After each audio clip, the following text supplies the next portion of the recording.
சோகிட்டேருந்து நான் ஒரு முக்கியமான பாடம் ஒன்று கற்றுக்கிட்டு இருக்கேன். சோ எப்போ நேரத்தை வேஸ்ட் பண்ண மாட்டாரு, ஒரு கணப்பு ஒன்று கணச்சுக்குவாரு, அனைவருக்கும் வணக்கம். அதே மாதிரி நானும் ஒரு கணப்பு கணச்சிட்டு அனைவருக்கும் வணக்கம்னு ஆரம்பிக்கிறேன். பாலச்சந்தர் சொல்லியிருக்கார், கணக்காம விட்டுறாது. நான் இப்பதான் பேசியிருக்கேன், வேணும்னு கணக்காம இருக்காதுன்னு. என்னன்னா மேடையில் இருக்கிறவங்க எல்லாம் பார்த்து அவர்களே அவர்களேன்னு சொல்லிட்டு ரொம்ப நேரம் எல்லாரையும் அவர்களே அவர்களேன்னு சொல்லிட்டு வந்திருக்கிற முன்னாடி இருக்கிறவங்க எல்லாம் சொல்லிட்டு சோ எப்போ நேரத்தை வேஸ்ட் பண்ண மாட்டாரு. பாலச்சந்தர் பேசுறப்ப இந்த வணக்கம் போடுறத பத்தி சொன்னார். ஒருத்தரா அதே அட்டண்டன்ஸ் எடுக்கிற மாதிரி இருக்கு. முதல் வரிசையில் உட்கார்ந்து பச்சை சொக்காய் போட்டு கொண்டிருப்பவர், இரண்டாம் வரிசையில் இருக்க இந்த வட்ட இதுல என்ன மேடையில் இருக்கிறவங்களுக்கு தம் பேர் சொல்றானா இல்லையான்னு ஒரு திக்கு திக்கு திக்கு திக்குன்னு அடிச்சுக்கும். சொல்லிட்டாலும் அப்பான்னு இருக்கும். சொல்லாம விட்டவங்களுக்கு ரொம்ப வருத்தமா போயிடும். இதுல சில பேர் தெரியாம வேற போயிடும் நமக்கு.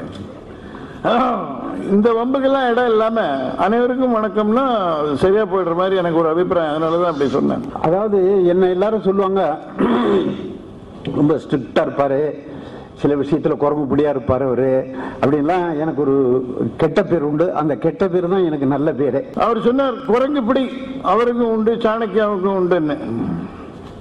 நான் அதுல பாதி உண்டு, குரங்கு வரைக்கும் உண்டு. அந்த பிடியெல்லாம் கிடையாது. இப்ப நம்ம பாம்பேல எல்லாம் போய் பார்க்கும் போது நமக்கு மனசு வருத்தமா இருக்கும். அங்க போய் குஜராத்தி டிராமா பாக்குறோம், மராட்டி டிராமா பாக்குறோம், ஹிந்தி டிராமா பாக்குறோம், இங்கிலீஷ் டிராமா பாக்குறோம். அதெல்லாம் பார்க்கும்போது நம்ம நாடகங்கள்லாம் அந்த லெவலுக்கு வந்து நம்மளால வர முடியலையே நினைக்கும். பாலச்சந்தர் சொன்னார், பிற மொழி நாடகங்களை பார்க்கும் பொழுது, மராட்டிய நாடகங்கள் அவற்றை எல்லாம் பார்க்கும் பொழுது இப்படி இருக்கிறது தமிழ்நாட்டில் இப்படி இல்லையேன்னு ரொம்ப வருத்தமா இருக்கும்னு. எனக்கு அந்த வருத்தமே கிடையாது. ஏன்னா நான் பிற மொழி நாடகங்களே பாக்குறது இல்லை. பாப்பானே வீணா அப்புறம் மனசுக்கு கஷ்டப்படுத்துவேன்.